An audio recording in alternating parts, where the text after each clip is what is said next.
Section 1. You will hear a woman talking to a doctor at a clinic about a medical problem. First, you have some time to look at questions 1 to 4.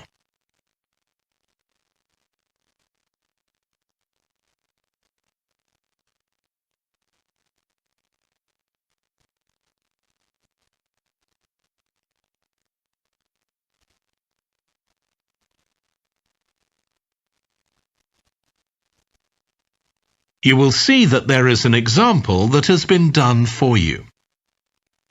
On this occasion only, the conversation relating to this will be played first.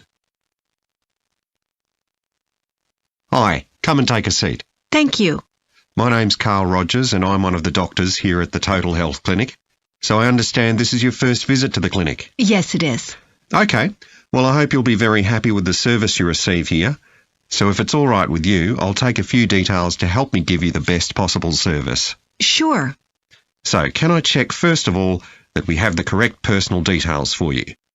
So your full name is Julie Ann Garcia. That's correct. The woman's name is Julie Ann Garcia. So Garcia has been written in the space. Now we shall begin. You should answer the questions as you listen because you will not hear the recording a second time. Listen carefully and answer questions 1 to 4. Hi, come and take a seat. Thank you. My name's Carl Rogers and I'm one of the doctors here at the Total Health Clinic.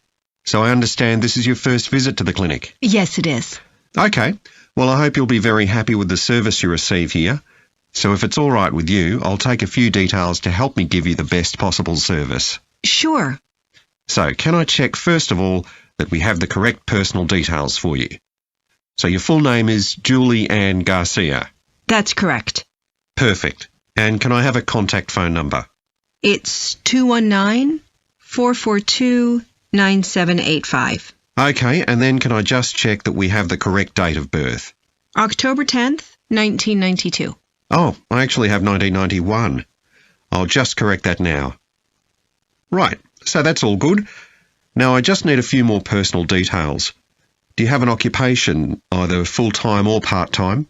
Yes, I work full-time in Esterhazy's, you know, the restaurant chain. I started off as a waitress there a few years ago, and I'm a manager now. Oh, I know them. Yeah, they're down on 114th Street, aren't they? That's right. Yeah, I've been there a few times. I just love their salads. That's good to hear. Right, so one more thing I need to know before we talk about why you're here, Julie, and that's the name of your insurance company. It's Cawley Life Insurance. That's Cawley. Excellent. Thank you so much.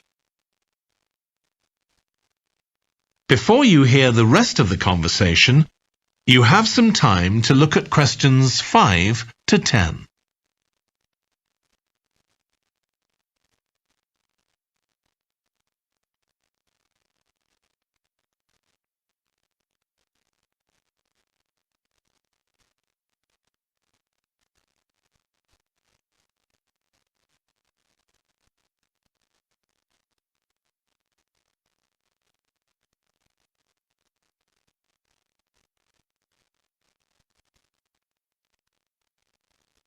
Now listen and answer questions 5 to 10. Now, Julie, let's look at how we can help you. So tell me a little about what brought you here today. Well, I've been getting a pain in my knee, the left one. Not very serious at first, but it's gotten worse, so I thought I ought to see someone about it. That's certainly the right decision. So how long have you been aware of this pain? Is it just a few days, or is it longer than that? Longer. It's been worse for the last couple of days, but it's 3 weeks since I first noticed it. It came on quite gradually, though, so I kind of ignored it at first. And have you taken any medication yourself or treated it in any way? Yeah, I've been taking medication to deal with the pain, Tylenol, and that works okay for a few hours, but I don't like to keep taking it. Okay. And what about heat treatment? Have you tried applying heat at all? No, but I have been using ice on it for the last few days. And does that seem to help the pain at all? A little, yes. Good. Now, you look as if you're quite fit normally. I am, yes. So do you do any sport on a regular basis? Yes, I play a lot of tennis. I belong to a club, so I go there a lot.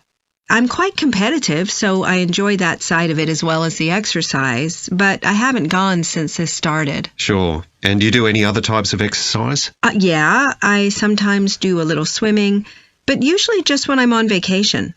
But normally I go running a few times a week, maybe 3 or 4 times.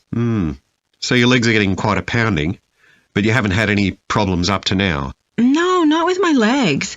I did have an accident last year when I slipped and hurt my shoulder, but that's better now. Excellent. And do you have any allergies? No, none that I'm aware of. And do you take any medication on a regular basis? Well, I take vitamins, but that's all. I'm generally very healthy. Okay. Well, let's have a closer look and see what might be causing this problem. If you can just get up. That is the end of section 1. You now have half a minute to check your answers.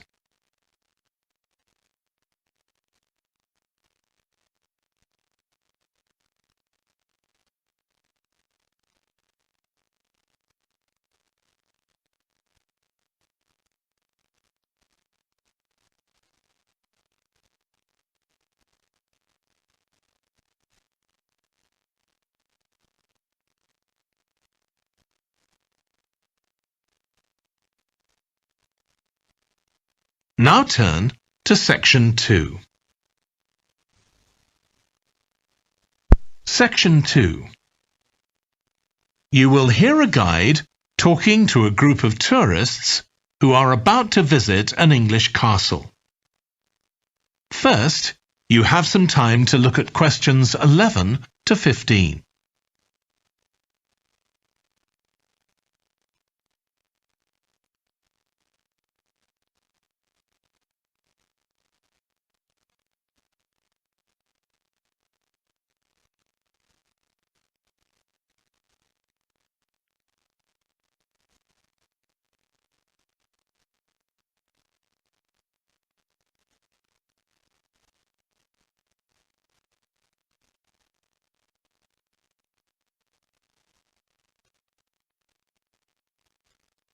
Now listen carefully and answer questions 11 to 15.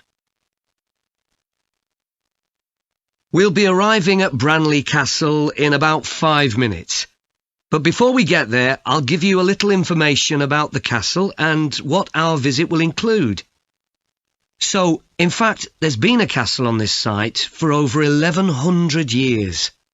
The first building was a fort constructed in 914 AD for defence against Danish invaders by King Alfred the Great's daughter, who ruled England at the time.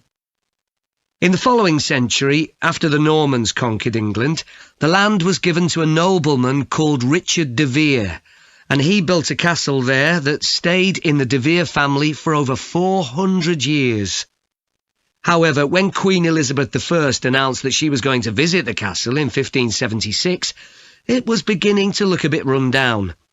And it was decided that rather than repair the guest rooms, they'd make a new house for her, out of wood, next to the main hall. She stayed there for 4 nights, and apparently it was very luxurious. But, unfortunately, it was destroyed a few years later by fire. In the 17th century, the castle belonged to the wealthy Fennis family, who enlarged it and made it more comfortable. However, by 1982, the Fennis family could no longer afford to maintain the castle, even though they received government support, and they put it on the market. It was eventually taken over by a company who owned a number of amusement parks. But when we get there, I think you'll see that they've managed to retain the original atmosphere of the castle. When you go inside, you'll find that in the staterooms, there are lifelike moving wax models dressed in costumes of different periods in the past, which even carry on conversations together. As well as that, in every room, there are booklets giving information about what the room was used for and the history of the objects and furniture it contains. The castle park's quite extensive.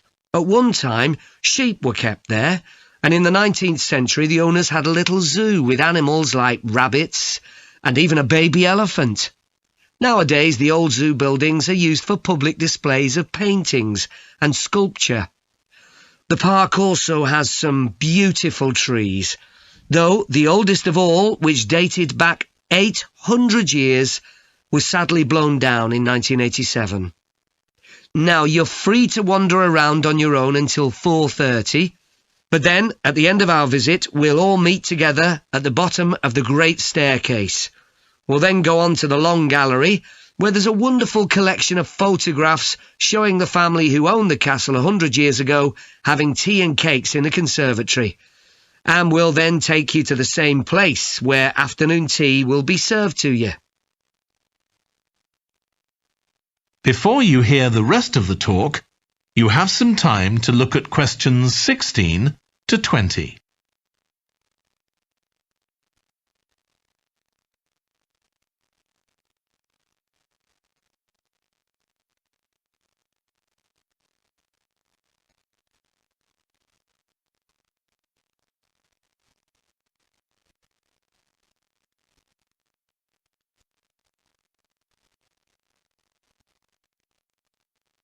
Now listen and answer questions 16 to 20.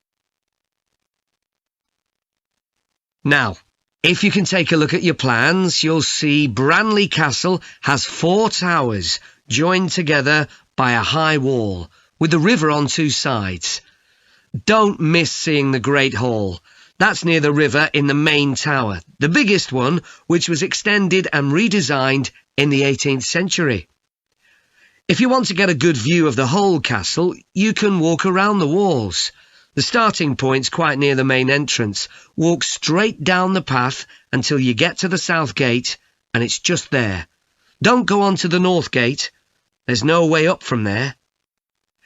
There'll shortly be a show in which you can see archers displaying their skill with a bow and arrow. The quickest way to get there is to take the first left after the main entrance and follow the path past the bridge. Then you'll see it in front of you at the end. If you like animals, there's also a display of hunting birds, falcons and eagles and so on. If you go from the main entrance in the direction of the south gate, but turn right before you get there instead of going through it, you'll see it on your right, past the first tower. At 3 p.m, there's a short performance of traditional dancing on the outdoor stage. That's right at the other side of the castle from the entrance and over the bridge. It's about 10 minutes walk or so. And finally, the shop. It's actually inside one of the towers, but the way in is from the outside. Just take the first left after the main entrance, go down the path and take the first right. It's got some lovely gifts and souvenirs. Right, so we're just arriving. That is the end of section 2. You now have half a minute to check your answers.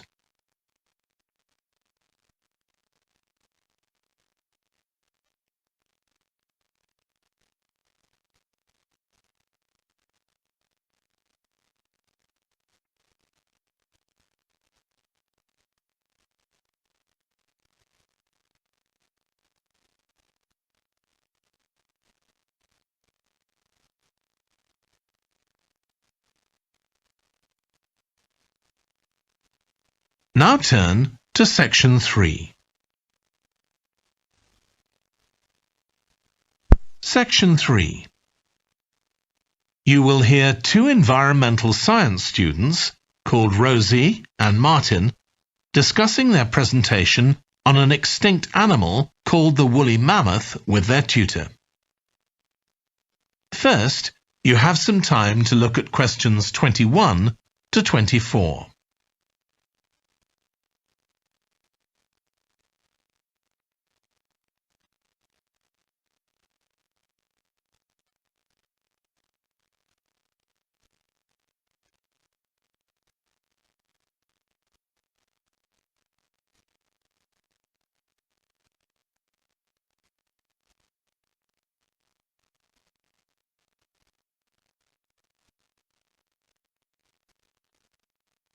Now listen carefully and answer questions 21 to 24. So, Rosie and Martin, let's look at what you've got for your presentation on woolly mammoths. OK, we've got a short outline here. Thanks. So, it's about a research project in North America. Yes, but we thought we needed something general about woolly mammoths in our introduction to establish that they were related to our modern elephant, and they lived thousands of years ago in the last ice age. Maybe we could show a video clip of a cartoon about mammoths, but that'd be a bit childish. Or we could have a diagram. It could be a timeline to show when they lived, with illustrations. Or we could just show a drawing of them walking in the ice. No, let's go with your last suggestion. Good. Then you're describing the discovery of the mammoth tooth on St. Paul's Island in Alaska and why it was significant. Yes, the tooth was found by a man called Russell Graham. He picked it up from under a rock in a cave. He knew it was special. For a start, it was in really good condition, as if it had been just extracted from the animal's jawbone. Anyway, they found it was 6,500 years old. So why was that significant? Well, the mammoth bones previously found on the North American mainland were much less recent than that, so this was really amazing. Then we're making an animated diagram to show the geography of the area in prehistoric times. So, originally, St. Paul's Island wasn't an island. It was connected to the mainland, and mammoths and other animals, like bears, were able to roam around the whole area. Then the climate warmed up and the sea level began to rise, and the island got cut off from the mainland. So those mammoths on the island couldn't escape. They had to stay on the island. And in fact, the species survived there for thousands of years after they'd become extinct on the mainland. So why do you think they died out on the mainland? No one's sure. Anyway, next we'll explain how Graham and his team identified the date when the mammoths became extinct on the island. They concluded that the extinction happened 5,600 years ago, which is a very precise time for a prehistoric extinction. It's based on samples they took from mud at the bottom of a lake on the island.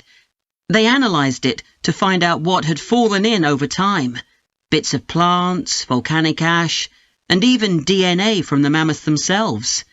It's standard procedure, but it took nearly 2 years to do. Before you hear the rest of the discussion, you have some time to look at questions 25 to 30.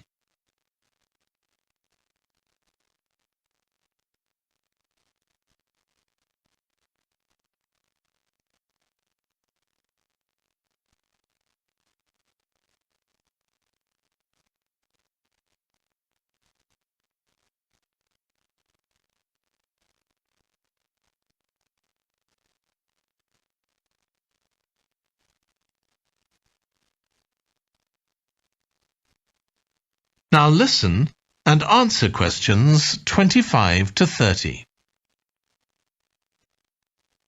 So why don't you quickly go through the main sections of your presentation and discuss what actions needed for each part? OK. So for the introduction, we're using a visual. So once we've prepared that, we're done. I'm not sure.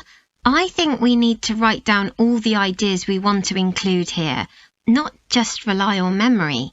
How we begin the presentation is so important. You're right. The discovery of the mammoth tooth is probably the most dramatic part, but we don't have that much information, only what we got from the online article.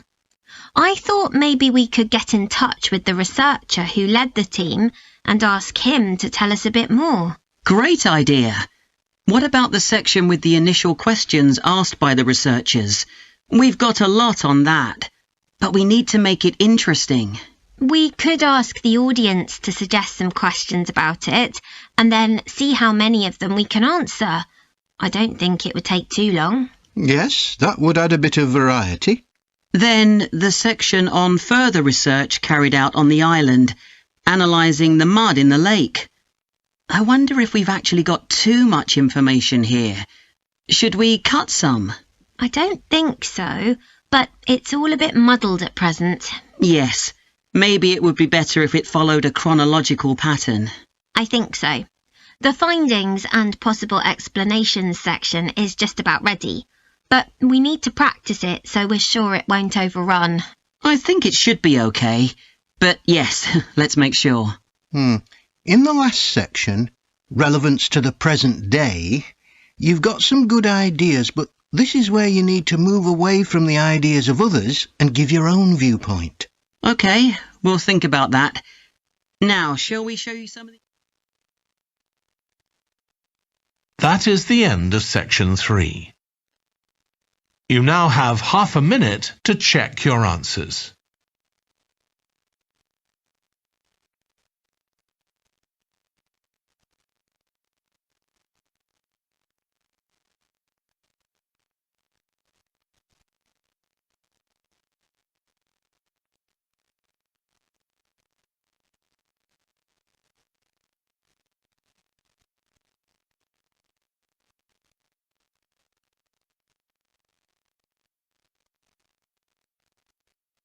Now turn to Section 4.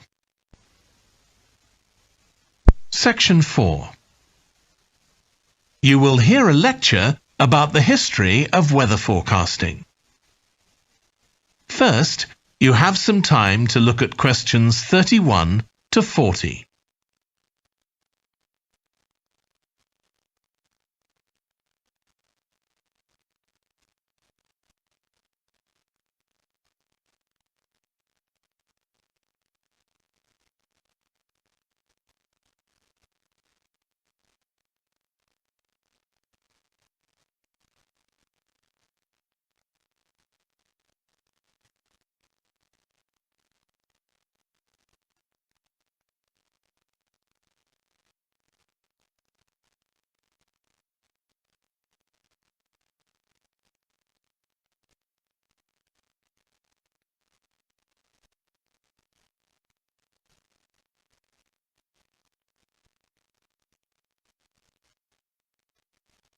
Now listen carefully and answer questions 31 to 40. In this series of lectures about the history of weather forecasting, I'll start by examining its early history. That'll be the subject of today's talk. Okay, so we'll start by going back thousands of years. Most ancient cultures had weather gods, and weather catastrophes, such as floods, played an important role in many creation myths. Generally, weather was attributed to the whims of the gods, as the wide range of weather gods in various cultures shows. For instance, there's the Egyptian sun god Ra, and Thor, the Norse god of thunder and lightning. Many ancient civilizations developed rites such as dances in order to make the weather gods look kindly on them. But the weather was of daily importance. Observing the skies and drawing the correct conclusions from these observations was really important. In fact, their survival depended on it. It isn't known when people first started to observe the skies, but at around 650 BC, the Babylonians produced the first short-range weather forecasts, based on their observations of clouds and other phenomena. The Chinese also recognized weather patterns, and by 300 BC, astronomers had developed a calendar which divided the year into 24 festivals, each associated with a different weather phenomenon. The ancient Greeks were the first to develop a more scientific approach to explaining the weather. The work of the philosopher and scientist Aristotle in the 4th century BC is especially noteworthy, as his ideas held sway for nearly 2,000 years. In 340 BC, he wrote a book in which he attempted to account for the formation of rain, clouds, wind, and storms.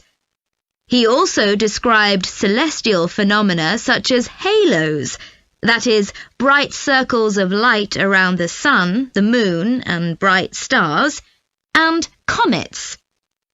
Many of his observations were surprisingly accurate. For example, he believed that heat could cause water to evaporate, but he also jumped to quite a few wrong conclusions, such as that winds are breathed out by the earth. Errors like this were rectified from the Renaissance onwards.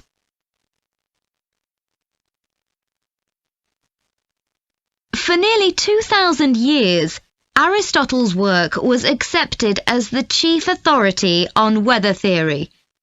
Alongside this, though, in the Middle Ages, weather observations were passed on in the form of proverbs, such as red sky at night, shepherd's delight, red sky in the morning, shepherd's warning. Many of these are based on very good observations and are accurate, as contemporary meteorologists have discovered.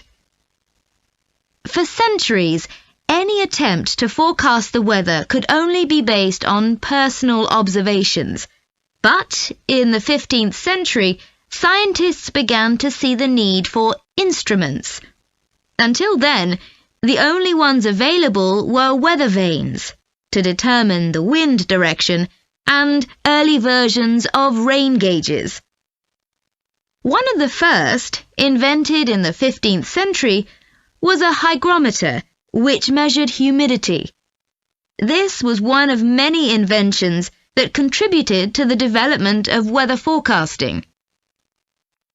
In 1592, the Italian scientist and inventor Galileo developed the world's first thermometer. His student Torricelli later invented the barometer, which allowed people to measure atmospheric pressure. In 1648, the French philosopher Pascal proved that pressure decreases with altitude. This discovery was verified by English astronomer Halley in 1686, and Halley was also the first person to map trade winds. This increasing ability to measure factors related to weather helped scientists to understand the atmosphere and its processes better, and they started collecting weather observation data systematically. In the 18th century, the scientist and politician Benjamin Franklin carried out work on electricity and lightning in particular, but he was also very interested in weather and studied it throughout most of his life. It was Franklin who discovered that storms generally travel from west to east. In addition to new meteorological instruments, other developments contributed to our understanding of the atmosphere. People in different locations began to keep records, and in the mid-19th century, the invention of the telegraph made it possible for these records to be collated. This led, by the end of the 19th century, to the first weather services. It was not until the early 20th century that mathematics and physics became part of meteorology, and we'll continue from that point next week. That is the end of section 4. You now have half a minute to check your answers.